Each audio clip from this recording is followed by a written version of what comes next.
All of you are in jail. That you must understand very clearly. And what is the jail called? The mind.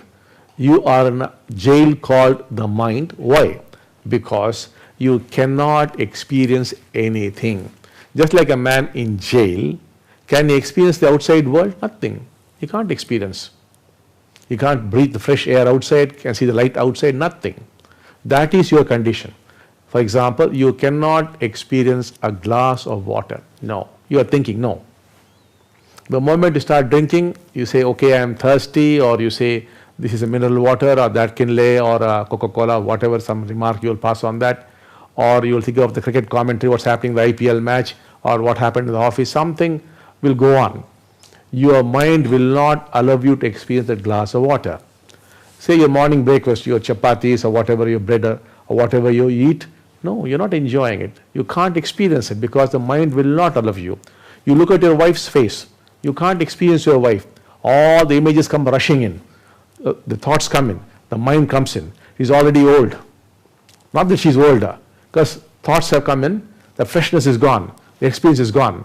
You cannot experience your wife, you get soon bored, you start looking at other women or this or that, and vice versa, the same thing. You can't look at your own children, except through the mind. You can't see the beauty of your children. No, everything is destroyed. When you go to the roads, such lovely people are going, people are so beautiful, trees, cars, nothing you can experience. The mind will not allow you. So there's nothing you can actually experience, because your mind, once upon a time you experienced when you were little children, you have lost it. Now it's gone. You are prisoners of the mind. And the mind, I told you, is nothing but the past. The mind is a flow of thought. Thought is of yesterday, it is memory. And memory is a death. It is no life. It is no living quality. Whereas life is something which is living. It is the presence. It is the present. Thought cannot touch it. Thought is measurement. It measures things. The presence or the present is immeasurable. It cannot be measured. Thought can nowhere go near it. And therefore you are missing out in your life. And that is what is living. And therefore you are dead people. I am actually addressing dead people who think they are living. No, not at all. Maybe if you become awakened this evening, you are going to know what it is to live. So you must realize that you are prisoners, that you cannot experience anything. What you call experience is not at all experience. There has nothing to do with what I call experiencing. So you are in prison. And what is your life? It's a mediocre, meaningless, purposeless life. Artificial meaning, artificial purpose. The same mechanical life. Every day the same routine of getting up and all those things that you do in the morning, then the breakfast, maybe some slight changes to the breakfast, then going to office or university or this or that, some friends chatting, and then TV, cell phones, newspapers, the same rubbish goes on and on and on. And then finally some quarrel, some fight or some worrying about the past or the future, then trying to go to bed, not able to sleep, then nightmares, and then get up, then in due course get your diabetes, your heart problems, your arthritis, all that thing which happens, and then finally you die like a cockroach. The same problems keep repeating, first for you, then for your children, grandchildren, you have to keep coping with it, and then one day you just breathe your last. Either you have a stroke or something happens and you're gone. So life is so mediocre, and that too living all the time in prison. What is this life? And because you have no meaning, you ask questions like, is there a God? And if there's a God, who created God? If there's no God, how did this universe come into existence? What is the purpose of life? What's the meaning of life? So many fundamental questions and so many books and so many answers. Now, this jail has got two locks, one inside, one outside. Once you develop the passion to get out of the jail, knowing it is the jail and life is mediocre, the inner lock opens up. Who would open the outer lock? Yes, we'll come with two guns and blast that lock, open the doors and pull you out. For the first time, you'll come out of the mind.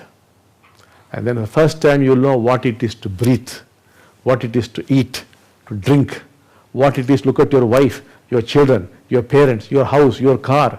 Everything will look very, very different. For the first time you will know what it is to live, because the mind is gone. With the mind gone, you are gone. Deepak is gone. It's all over for Deepak. With Deepak gone, Deepak is the questioner. Who was questioning, is there God? What's the purpose of life? With the questioner Deepak gone, questions are also gone. Questions gone, all the answers have gone. All the answers are a huge amount of waste. They mean nothing. You are carrying that burden on your head.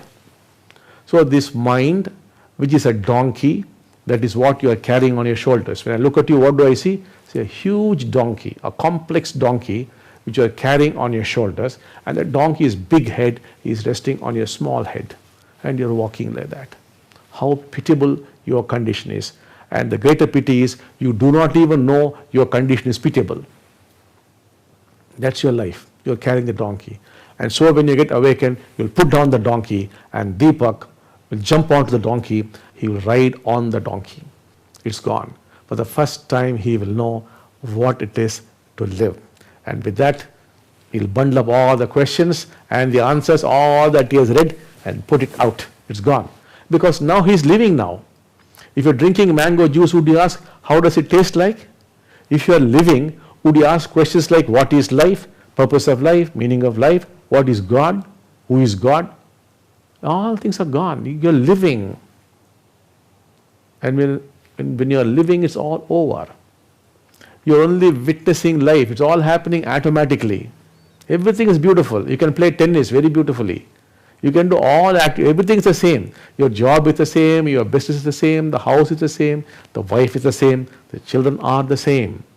But then they all look different because the mind is no more interfering.